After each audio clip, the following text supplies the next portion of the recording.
Señor, llévame a tus atrios, al lugar santo, a la paz de bronce. Señor, tu rostro quiero ver, pásame la muchedumbre, por donde el sacerdote canta. Tengo hambre y sed de justicia y solo encuentro un lugar. Llévame al lugar santísimo, por la sangre del Cordero Redentor. Llévame al lugar santísimo, tócame, límpiame, heme aquí. Tócame, límpiame, heme aquí.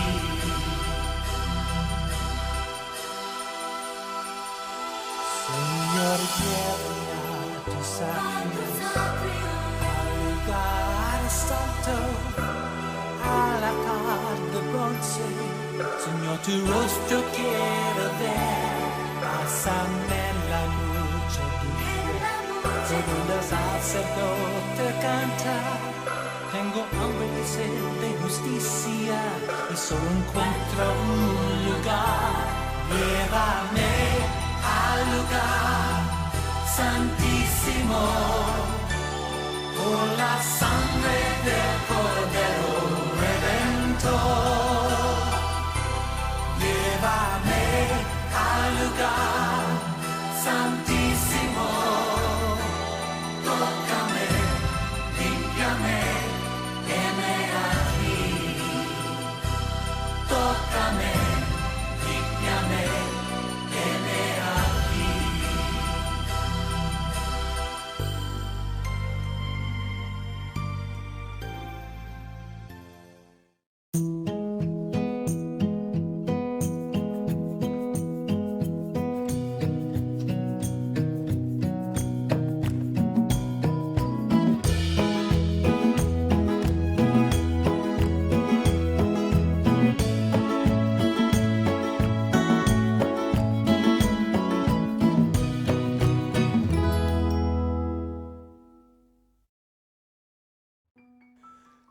Queridos hermanos y queridos amigos, qué alegría que podamos volver a reencontrarnos en este tiempo, para esta celebración, en esta noche, y darle gracias al Señor una vez más, porque en esta semana también hemos visto su mano, su cuidado, su protección sobre nuestras vidas, sobre la vida de nuestras familias y en especial manera sobre nuestra nación. Agradecidos a Dios porque como viene evolucionando todo este tiempo, como viene evolucionando la pandemia, como vemos que el Señor está al cuidado, podemos decir confiadamente que el Señor está al cuidado de nuestro país en este tiempo.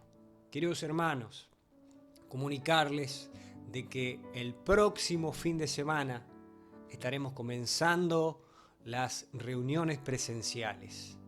Hemos tenido ya el aval de la CREU, de la representación evangélica en el Uruguay. Estamos teniendo el aval de la Convención Bautista a la cual pertenecemos.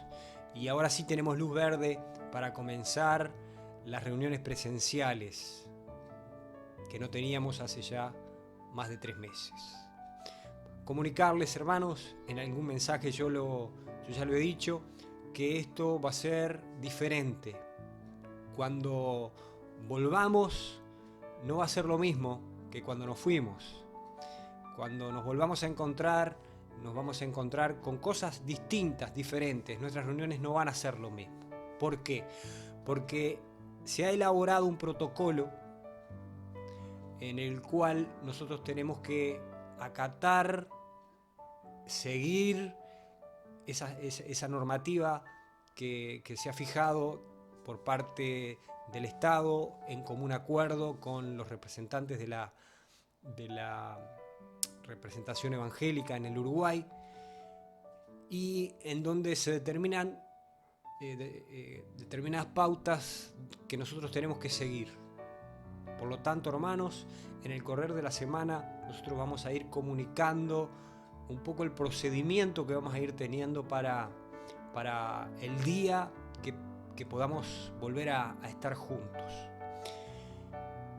Esto va a ser una primera etapa, una primera fase, donde si nosotros somos responsables, donde si nosotros acatamos lo que el Estado, el gobierno nos está pidiendo y nos está exigiendo, podremos pasar a una segunda fase.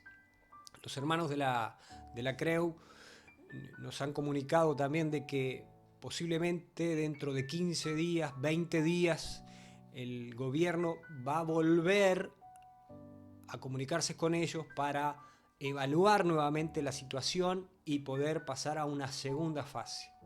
Y así paulatinamente hasta llegar a una tercera fase, donde ahí definitivamente vamos a poder tener las reuniones de una forma normal, digamos, volver a la normalidad de lo que era antes.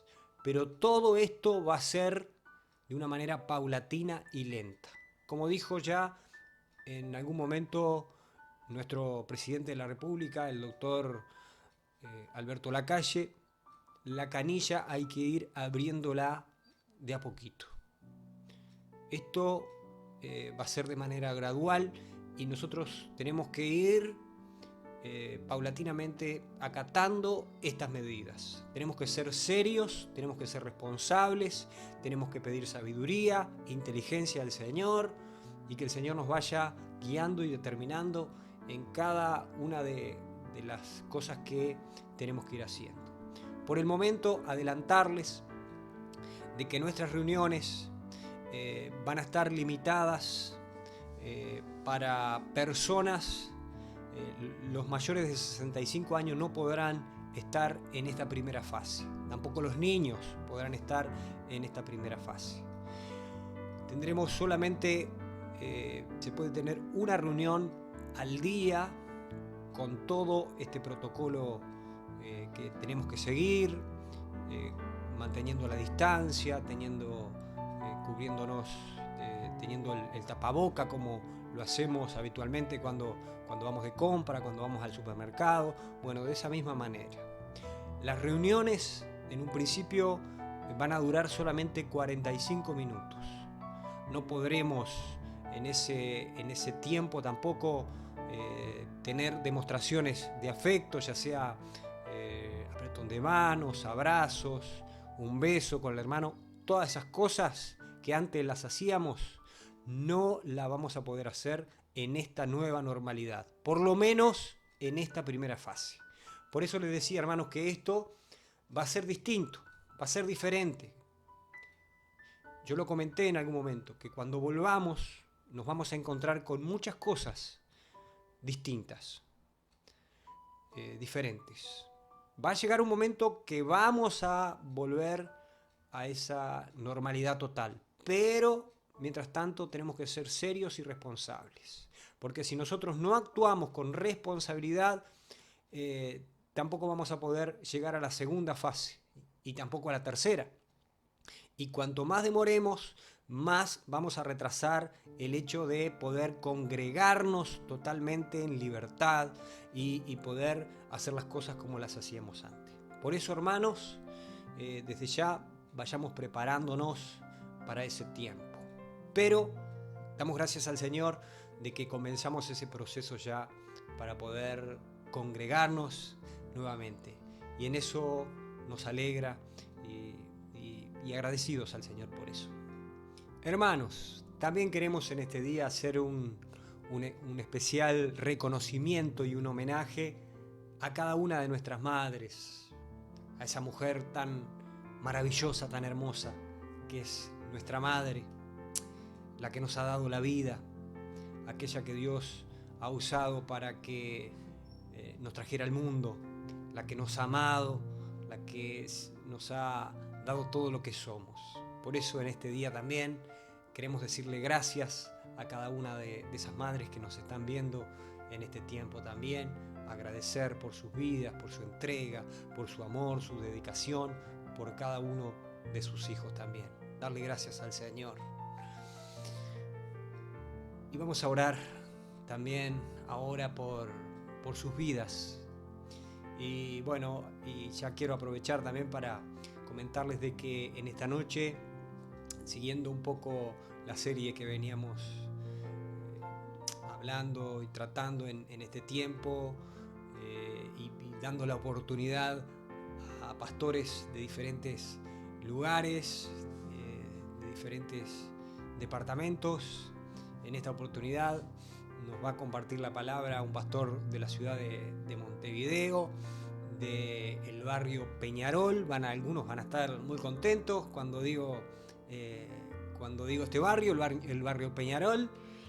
El pastor Carlos Giovane, que es el coordinador del centro de extensión del Seminario Bautista, que ha estado con nosotros en algún momento también compartiendo la palabra en nuestra congregación, nos va a traer la palabra del Señor. Y sé que va a ser una palabra de bendición para nuestras vidas. Sé que el Señor la va a usar una vez más en esta noche. Por eso quiero en esta hora estar orando por su palabra y aprovechar el tiempo también, aprovechar el momento, la ocasión, para bendecir la vida, como decía anteriormente, la vida de nuestras madres en este día, en su día también. Bueno, sabemos que es un día más bien con un tinte comercial, pero bueno, queremos hacer el reconocimiento también, porque la palabra del Señor nos dice que tenemos que hacer un determinado reconocimiento a determinadas personas, y en este día también queremos aprovechar eso justamente para reconocer lo que ellas hacen por cada uno de sus hijos. Así que te invito para que cierres tus ojos y vamos a orar para que el Señor bendiga todo este tiempo y sus vidas también. Amado Señor, gracias te damos porque una vez más vemos tu mano de cuidado, de favor, vemos que sigues guardando nuestras vidas, la vida de nuestras familias. Gracias, Señor, de forma especial te damos por el cuidado que estás teniendo de nuestro país, porque vemos tu mano, Señor, porque va más allá de la inteligencia humana, esto va más allá de las diferentes cosas que se están haciendo. En esto vemos y creemos que es tu mano poderosa que está actuando, Señor, y que nos está sacando de todo esto también, Señor. Por eso agradecidos una vez más por tu cuidado, por tu favor, por tu bendición en nuestro país. Y pedimos también, Señor, juntos que sigas dando la sabiduría a las autoridades para tomar las decisiones correctas en su tiempo, en su momento, y que sean dirigidas por ti, que tú les guíes en este tiempo. Señor, de manera especial también, darte gracias por cada una de nuestras madres, las madres que son parte de nuestra congregación. Gracias por sus vidas, su dedicación, por todo lo que hacen, por todo lo que han hecho por sus hijos, por todo lo que están haciendo permanentemente por ellas. Te pido, Señor, de manera especial tu bendición. Te pido que el Espíritu Santo las llene, Señor, de tu presencia, les dé la gracia que necesitan, la sabiduría, el discernimiento. Les dé a ellas, Señor, la voluntad, la fuerza para seguir adelante en cada tiempo de dificultad, en cada momento de prueba, en cada momento de decisión. Señor, que tú las bendigas, Señor. Padre, y también queremos rogarte en esta hora por tu palabra, Señor, que ha de ser traída en esta noche por el pastor Carlos, para que tú la uses, para que sea guiada por tu Espíritu Santo también, y para que tu Espíritu Santo toque nuestros corazones, nuestras vidas, y llegue tu palabra con poder, y que haga, Señor, lo que tenga que hacer, Señor, para seguir transformando nuestra vida a tu imagen y a tu semejanza. Que así sea, Señor, te lo pedimos una vez más en esta hora, en el nombre de Cristo Jesús. Amén. Damos gracias a Dios por poder tener nuevamente la oportunidad de compartir la palabra del Señor en esta jornada. Y se agolpó el pueblo contra ellos y los magistrados, rasgando las ropas, ordenaron azotarles con varas. Estamos en Hechos capítulo 16. Después de haberles azotado mucho, los echaron a la cárcel, mandando que lo guardase con seguridad. Lo metió en el calabozo de más adentro y les aseguró los pies con cep. Pero a medianoche, orando, Pablo y Silas cantaban himnos a Dios y los presos los oían. Entonces sobrevino de repente un gran terremoto y los cimientos de la cárcel temblaron. Es así que esta historia cuenta cuando el carcelero de Filipos se encuentra entendiendo de que todo estaba terminado para él y los presos habían huido, y en su desesperado intento de cubrir su familia, piensa en quitarse la vida. Y Pablo y Silas corren y dicen: no te hagas nada, no te hagas daño. Y le dijeron a Pablo y Silas, este carcelero, ¿qué debo hacer para ser salvo? Ellos le dijeron: cree en el Señor Jesucristo y serás salvo tú y tu casa. Y hablaron la palabra del Señor a él y a todos los que estaban en su casa. Y esa misma noche lavó sus heridas y enseguida se bautizó. Tremendo lo que pasó en la vida de esta familia. Habían amanecido ese día y no pensaban seguramente lo que en el transcurso de esas horas sucedería. Su vida sería transformada literalmente. Ni habla de los presos, que escuchaban impactados como unos presos estaban en el fondo, en el peor lugar, en el más horrible de los lugares para permanecer una noche en la cárcel, y alababan a Dios. ¡Qué impacto! Pero todo comienza a partir de una circunstancia complicadísima. Dice que los azotaron con varas, seguramente muy heridos, muy lastimados, estaban presos. ¡Qué circunstancia difícil! Pablo a los Romanos, capítulo 8, dice de esta manera: y sabemos que a los que aman a Dios, todas las cosas ayudan a bien. Esto es, a los que conforme a su propósito son llamados. De esto quiero compartir algo en esta jornada. A los que aman a Dios, todas las cosas ayudan a bien. Y comienza diciendo: sabemos, estamos seguros que a los que aman a Dios, todas las cosas ayudan a bien. Vamos a bajar esto a tierra en esta jornada en la que nos encontramos leyendo la palabra del Señor. Los llamados, nosotros somos los llamados de acuerdo al propósito de Dios. La Biblia enseña que hemos sido escogidos aún antes de la fundación del mundo, y que hemos sido llamados, que hemos sido justificados, y el Señor un día incluso dice nos va a glorificar como el propio Señor Jesucristo. Pero una de las características de nuestro llamado, según Romanos capítulo 8, versículo 28, es que somos llamados de acuerdo a un propósito, ¿sí? Y no es un propósito impersonal, es el propósito que Dios estableció. Y hay un lugar dentro del plan de Dios en el que estamos nosotros incluidos. Dios ha preparado obras para que anduviésemos en ellas. Entonces, en primera instancia, a los que aman a Dios, todas las cosas ayudan a bien. Incluye todas las cosas. Las buenas, las más o menos y aún las malas. A los que aman a Dios, tampoco es a todos. Esto no es para todas las personas.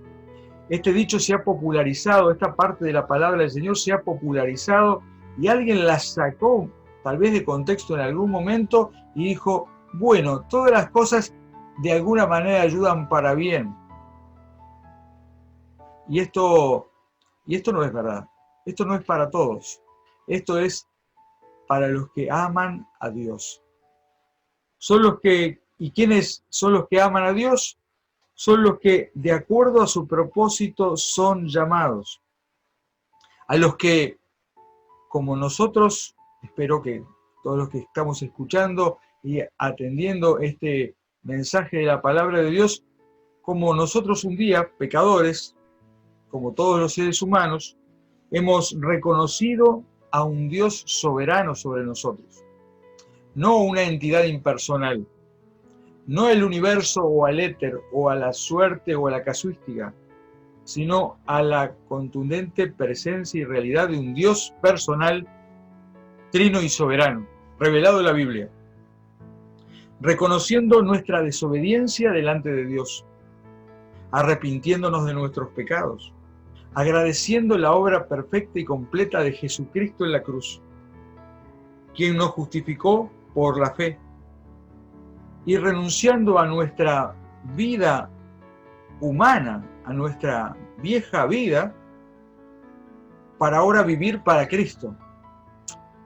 Hemos respondido al claro llamado, y esto que acabo de escribir es la respuesta del hombre sin Cristo al llamado de Dios. En segunda instancia, nuestra vida tiene sentido, como dice el Evangelio de Juan, en el capítulo 15, y les invito a buscar Juan capítulo 15. En este Evangelio encontramos al Señor Jesús hablando con sus discípulos, diciéndoles: yo soy la vid, ustedes son los pámpanos. El que permanece en mí y yo en él, éste lleva mucho fruto. Tiene sentido nuestra vida en tanto estemos permaneciendo en él. A los que aman a Dios, todas las cosas ayudan a bien. ¿A quiénes? A los que hemos sido llamados, a los que somos parte de la vid, ¿sí? A los que permanecemos en ella. Permanecer en mí, yo en vosotros, dice, como el pámpano no puede llevar fruto por sí mismo, si no permanece la vid, así también vosotros, si no permanecéis en mí. Dice versículo 5, yo soy la vid, ustedes son los pámpanos. El que permanece en mí, yo en él, este lleva mucho fruto, porque separado de mí nada podéis hacer. Y aquí nuevamente habla de dos cosas de las que hablamos al comienzo. Primeramente, que hemos sido llamados con un propósito, y ese propósito tiene sentido en el Señor, es su propósito. Ese propósito ha sido diseñado por el Señor. Ninguno de nosotros sabe al momento de entregar nuestra vida a Cristo qué es lo que Dios tiene preparado para nosotros en nuestra vida cristiana, aquí en la tierra. Cada vez que nosotros vamos y celebramos un cumpleaños y vamos a saludarle, le deseamos que Dios te bendiga, feliz cumpleaños, y que el Señor cumpla su propósito en tu vida. Ese es nuestro deseo, es bueno, pero no podemos ser específicos porque no conocemos. Pero Dios tiene un propósito para cada uno de nosotros como una pieza dentro de su gran plan, para que muchos hombres y mujeres sean salvos y sean parte de esta familia de Dios. En tercera instancia, somos más que vencedores. En Romanos, continuando en Romanos, versículo 37 dice: en todas las cosas somos más que vencedores. Recordemos que al comienzo de este pasaje de Romanos capítulo 8, versículo 28 dice: a los que aman a Dios todas las cosas ayudan a bien. Cualquier circunstancia en la vida del llamado, del que permanece en el Señor, ayuda bien, porque Dios ha preparado obras para que andemos en ellas. Dios tiene un plan. En Romanos 8:37 dice que en Cristo somos más que vencedores. Jesucristo es el vencedor con mayúscula, sin ningún lugar a duda. Pero nosotros andamos en los hombros del vencedor sin haber hecho nada. ¿Sí? Somos muy afortunados. Somos muy afortunados. Él es el vencedor, pero Él trabajó duro por esta victoria. Filipenses capítulo 2 dice: aún no estimando el ser igual a Dios como cosa que aferrarse, tomó forma de siervo y fue hasta la muerte y muerte de cruz. Ese es su trabajo que lo llevó a la victoria. Victoria en la cruz. Nosotros estamos a los hombros del victorioso. Somos más que vencedores por medio de aquel que nos amó. Porque vivimos y disfrutamos de una victoria por la cual no movimos un solo dedo.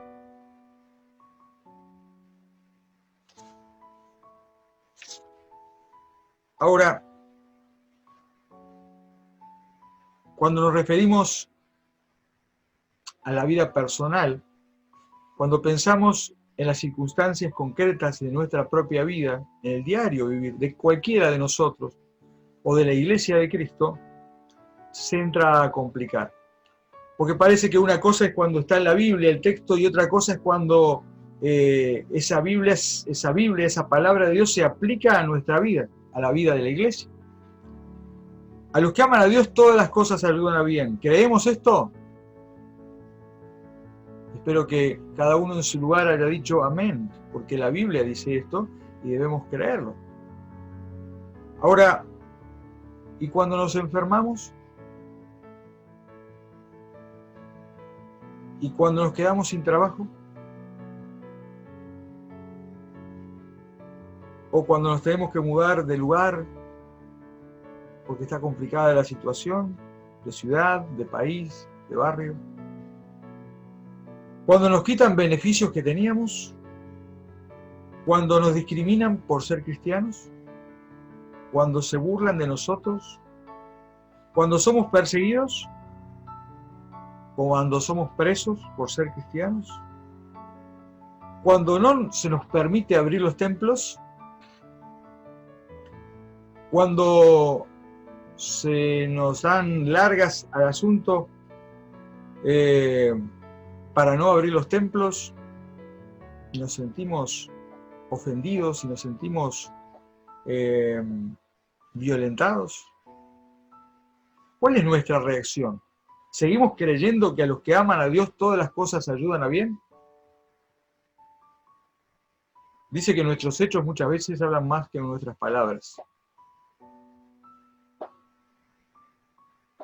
Les invito a mirar una pequeña historia que todos conocemos, que la encontramos en el libro de los Hechos.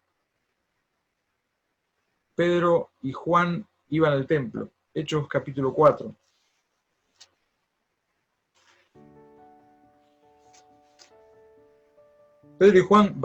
Capítulo 3 comienza esta historia porque Pedro y Juan subían junto al templo a la hora novena, la hora de la oración. Había un hombre cojo de nacimiento y todos conocemos esta frase que impactó en la vida de un hombre que no caminaba y en la vida de millones de personas que escucharon esta frase,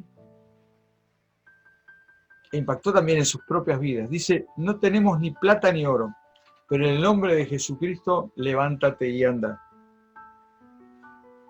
El hombre se levanta, salta de alegría, va al templo, se muestra por todos lados.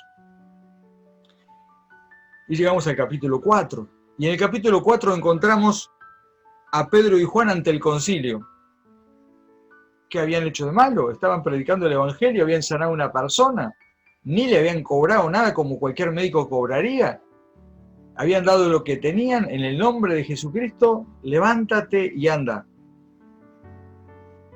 Pero ellos, hablando ante el pueblo, vinieron sobre ellos sacerdotes con el jefe de la guardia del templo, los saduceos, resentidos de que enseñasen al pueblo y anunciasen de que en Jesús la resurrección de entre los muertos. Recordamos que los saduceos eran una de las sectas judías de aquel tiempo que no creían en la resurrección. Y echaron mano de ellos, o sea, lo agarraron presos, los metieron en la cárcel hasta el día siguiente porque era tarde.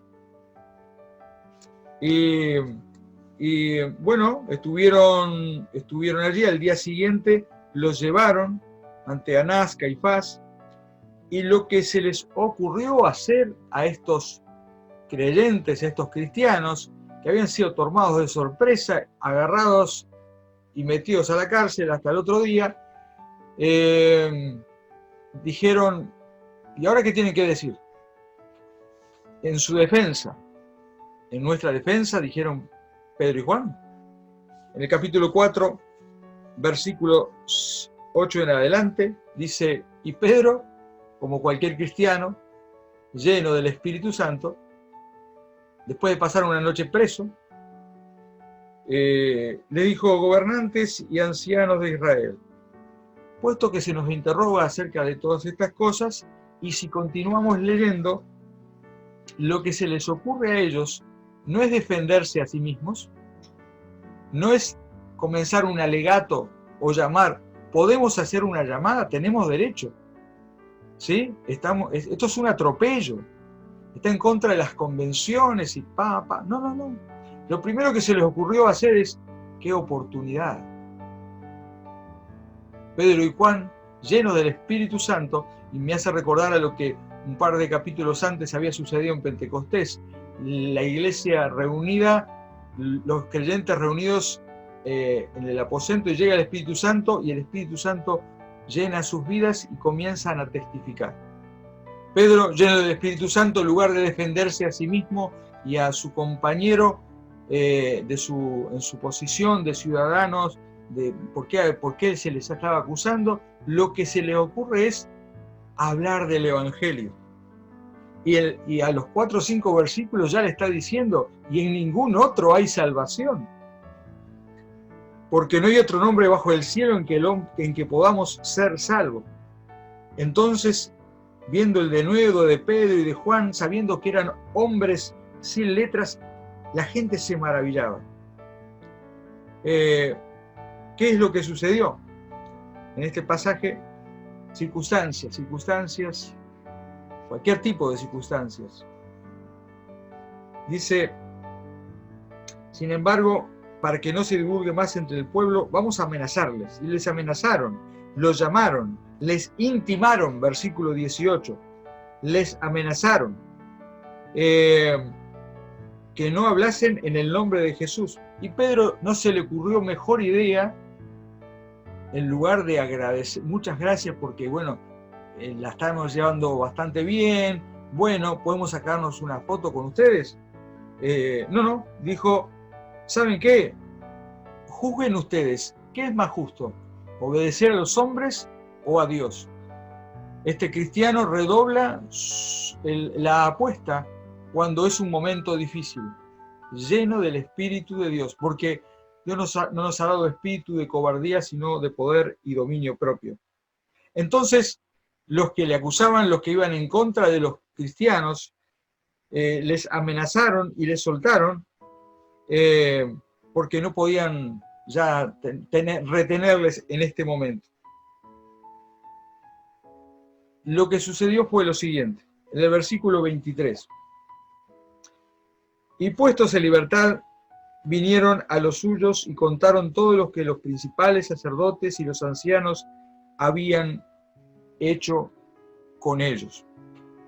Y ellos, habiendo oído, alzaron unánime la voz a Dios y dijeron, los cristianos, la iglesia: soberano Señor, tú eres el Dios que hiciste el cielo y la tierra, del mar y de todo lo que en ellos hay, que por boca de David tu siervo dijiste: ¿por qué se amotinan las gentes y por qué los pueblos piensan cosas vanas? Y se reunieron los reyes de la tierra y los principales se juntaron en uno contra el Señor y contra su Cristo, porque verdaderamente se unieron en esta ciudad. Y continúa estas oraciones, para hacer con cuanto tu mano y tu consejo habían antes determinado que sucediera. Quiero que nos detengamos unos minutos más en pensar en la reacción de la iglesia en momentos difíciles, en circunstancias complicadas. Primero, es bueno decir que ante cualquier circunstancia difícil, la palabra de Dios nos enseña que es una posibilidad de crecer, de madurar en la fe, de depender, de aprender a depender del Señor, de testificar del soberano. Los creyentes del primer siglo creían en un Dios soberano. Y aquí están de manifiesto estas palabras. Cuando ellos se reúnen y se encuentran con Pedro y Juan, luego de escucharlos dicen, soberano Señor. Los creyentes de la iglesia primitiva creían en un Señor soberano. ¿Todavía creemos en un Señor soberano? ¿O creemos que nuestro Señor se ha debilitado con el tiempo? Está viejo o que está cansado. ¿Estamos haciendo a Dios a semejanza de nosotros? Porque Dios no se cansa, Dios no se envejece, Dios continúa siendo Señor, o sea, dueño de todas las cosas y soberano. Ellos le reconocieron en esta circunstancia, en una circunstancia difícil. Y dice, para hacer cuanto tu mano y tu consejo habían antes determinado que sucediera. Los creyentes del primer siglo, aunque tenían sus tropezones, entendían que aún las cosas negativas que sucedían, el Señor soberano en el cual ellos creían, las permitía. Más, en algunos casos como en este dice, hay cosas que sucedieron, el propio Señor Jesucristo dice lo mismo, que estaba determinado que así sucediera. Todos recordamos aquella circunstancia cuando con Judas tiene este intercambio de palabras, dice, ¡ay de aquel hombre por el cual el Hijo del Hombre es entregado! Y nosotros le cargamos las tintas a Judas, pero dice, en realidad esto ya está determinado. Yo voy, yo me entrego, yo pongo mi vida y la vuelvo a tomar. Dios tiene un plan, ha determinado que pasen diferentes cosas delante de su pueblo y aún a su propio Hijo Jesucristo. Él tenía un plan, tiene un plan para hacer cuanto tu mano, versículo 28 del capítulo 4 de Romanos, para hacer cuanto tu mano y tu consejo habían antes determinado.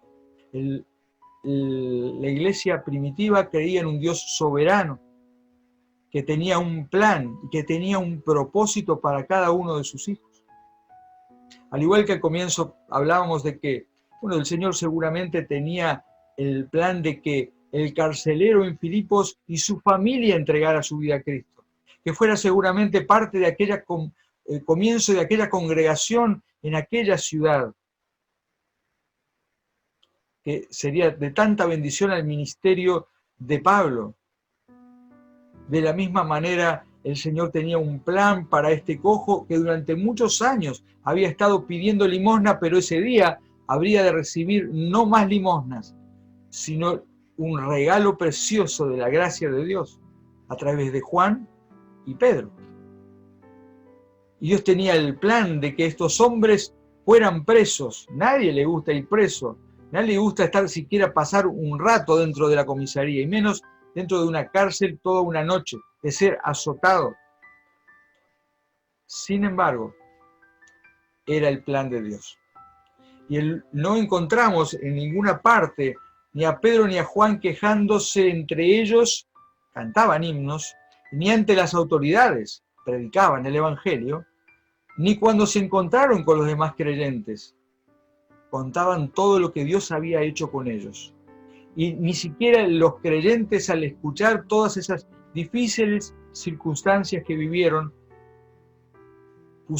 dijeron, no, ya mismo venga usted y venga usted, vamos a elaborar una carta y vamos a juntarnos con otras iglesias y vamos a hacer un reclamo formal porque nosotros tenemos derecho y esto va y esto no queda acá. Vamos a ir directamente al emperador romano. No encontramos tal cosa en la Biblia. Encontramos un mandato permanente a que los creyentes vayamos ante el trono de la gracia. Hebreos capítulo 4, versículo 6. Venid confiadamente ante el trono de la gracia y hallaréis oportuno socorro. Vengan con fe. Hebreos 11:6. Porque sin fe es imposible agradar a Dios. Pero vengan delante del trono de la gracia, a los creyentes. Vengan a mí, sabiendo primeramente que yo soy el Señor soberano, soy el Señor soberano que les he llamado de acuerdo a un propósito y están incluidos dentro de mi plan. Y su vida está segura, pero sepan que ustedes están en el mundo para ser sal y luz, pero dentro de un plan. El propio Señor Jesucristo está dentro del plan del Padre y fue muerto en la cruz y enmudeció y cayó y cumplió el propósito. Y el Señor, según Filipenses capítulo 2, le ha dado un nombre que es por sobre todo nombre, para que en el nombre de Jesucristo se doble toda rodilla. ¿Cómo reaccionó Pedro? Y Juan, seguramente. Versículo, bueno, encontramos en Hechos, el pasaje del comienzo, en Hechos 4, cuando estaba con Silas, y dice nuevamente, Hechos 4:22, es una oración al Dios soberano. ¿Y cuál es la oración? Señor, no queremos pasar lo mismo, por favor, esto nunca más pase. No escuchamos nunca esas palabras en ningún creyente de la iglesia, sino, Señor, te pedimos que con denuedo podamos seguir hablando tu palabra.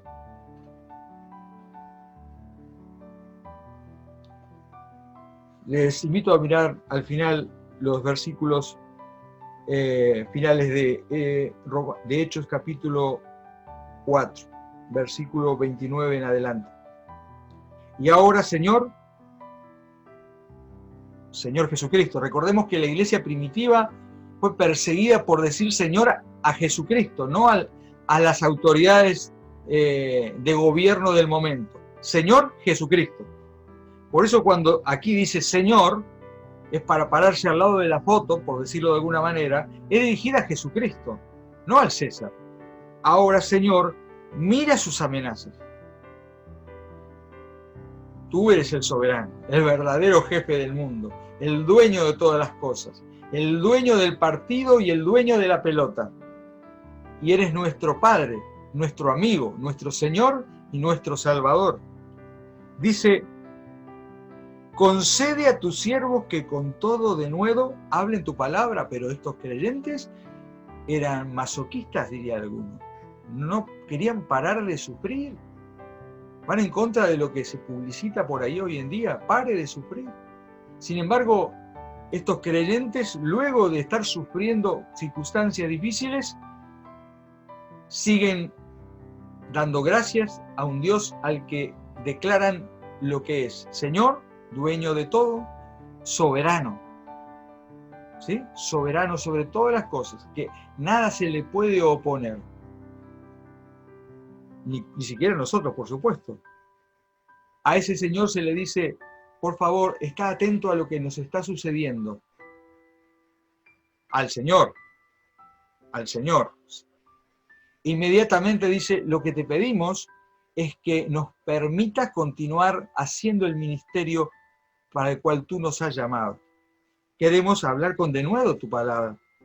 Mientras extiendes tu mano para que se hagan sanidades, señales, prodigios, mediante el nombre de tu santo Hijo Jesús. Nosotros, Señor, te pedimos que estés, mira lo que está pasando, pero te queremos pedir, no queremos salir del partido, no queremos ir a descansar, no queremos que nos cuides y nos protejas en una burbuja, queremos continuar hablando del Evangelio. Eso es lo que te pedimos, queremos seguir siendo usados por ti.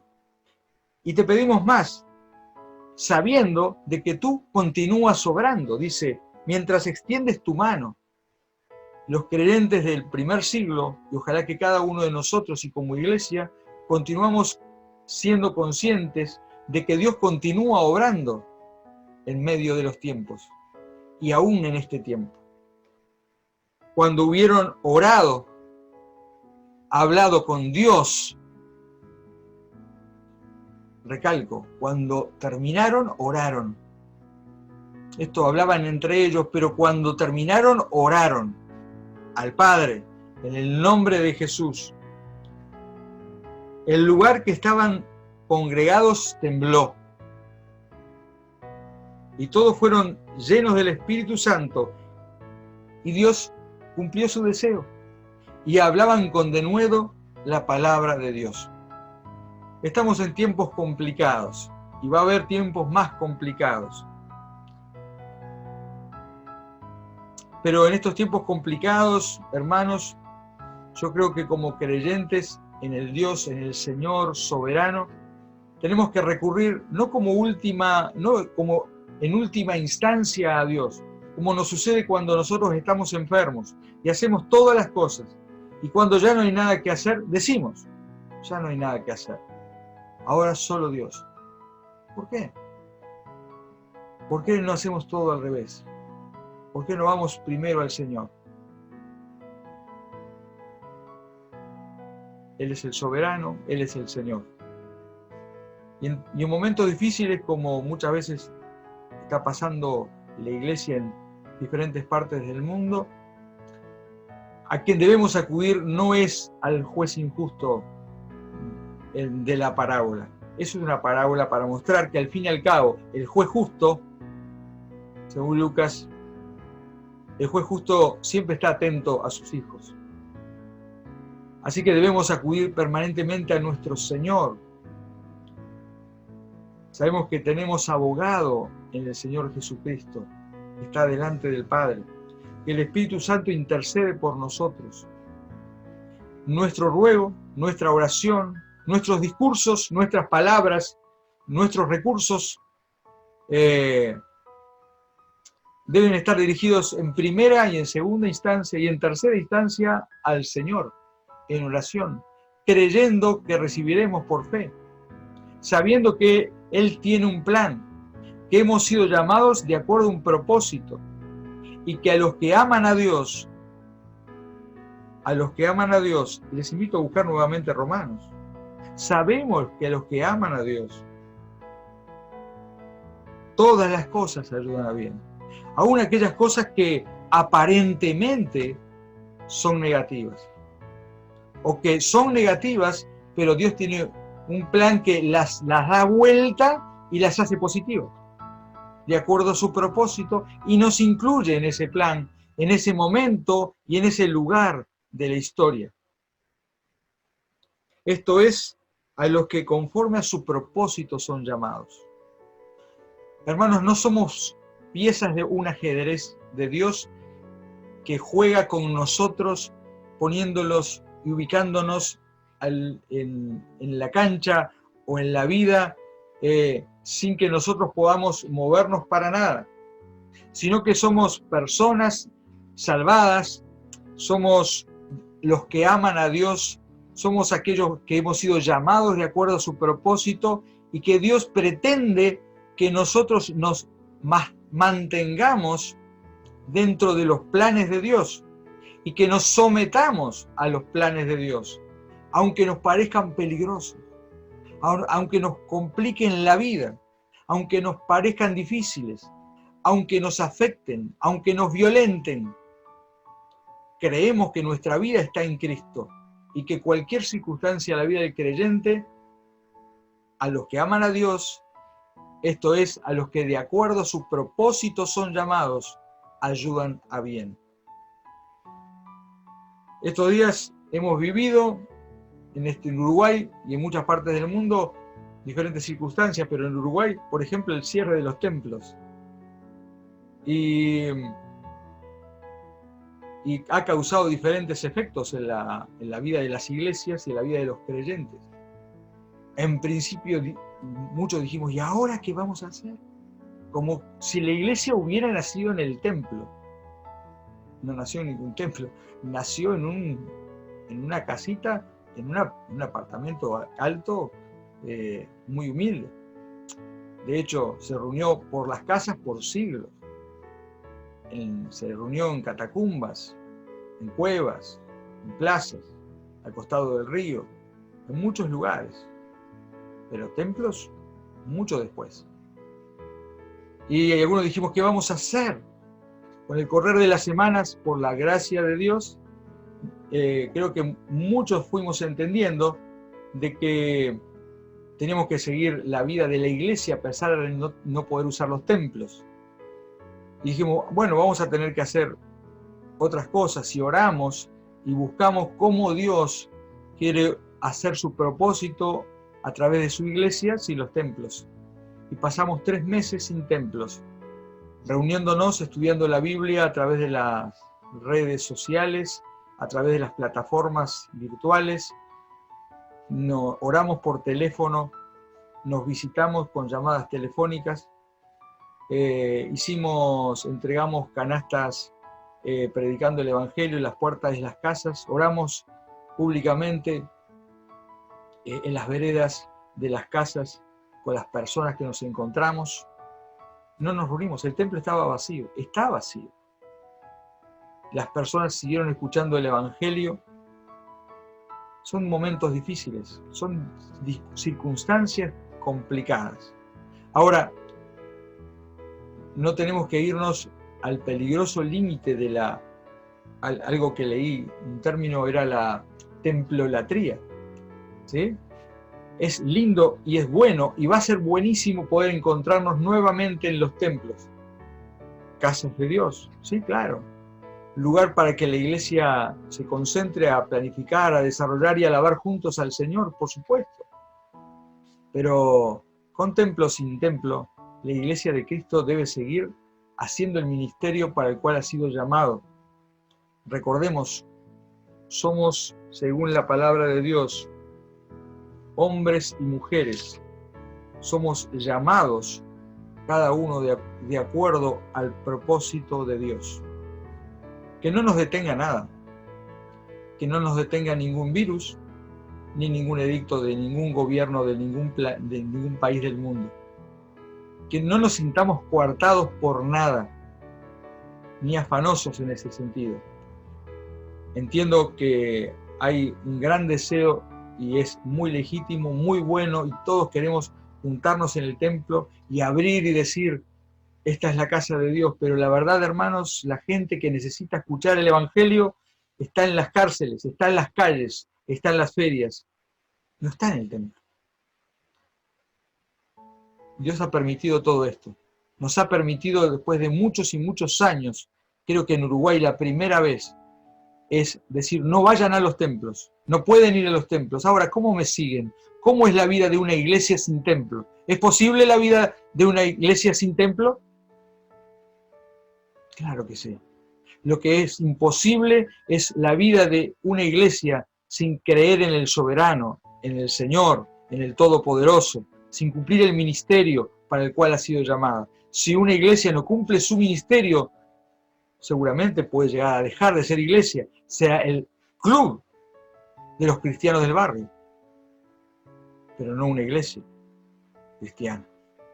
Una iglesia puede no tener templo, nos pueden sacar, expropiar los templos, eso ha sucedido muchas veces. Pero hermanos, debemos continuar cumpliendo el propósito de la iglesia, que es aquel que tenía, aquel deseo que Pedro y Juan tenían al terminar aquella jornada larga. Dice: Señor, te pedimos dos cosas, tres. Primero, está atento a lo que nos está pasando. Y eso está bueno, hay que pedirle al Señor, es nuestro Padre. Segundo, Señor, permítenos continuar haciendo esto de hablar con denuedo tu palabra. Y tercero, Señor, soberano, continúa obrando poderosamente en medio de los tiempos. Que Dios les bendiga.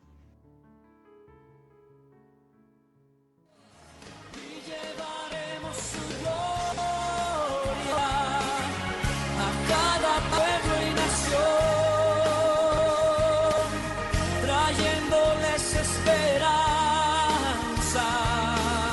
y nuevas de salvación, y su amor nos impulsa, no nos podemos callar, anunciaremos al mundo su amor y verdad.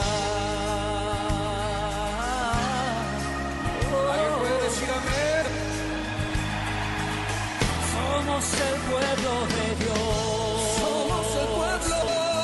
Somos un pueblo especial. Muy especial. Llamados para anunciar las virtudes de aquel que nos llamó a su luz. Somos el pueblo de Dios. Su sangre nos redimió y su espíritu dio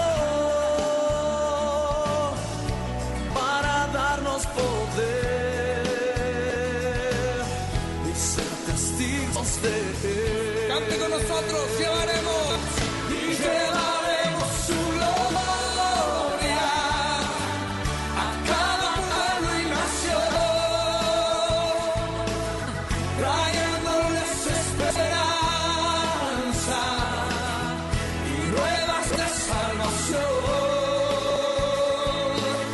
Y su amor nos impulsa, no nos podemos callar.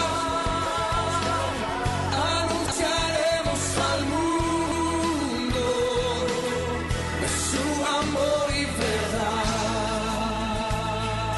Sí, Señor, anunciaremos tu amor y tu verdad.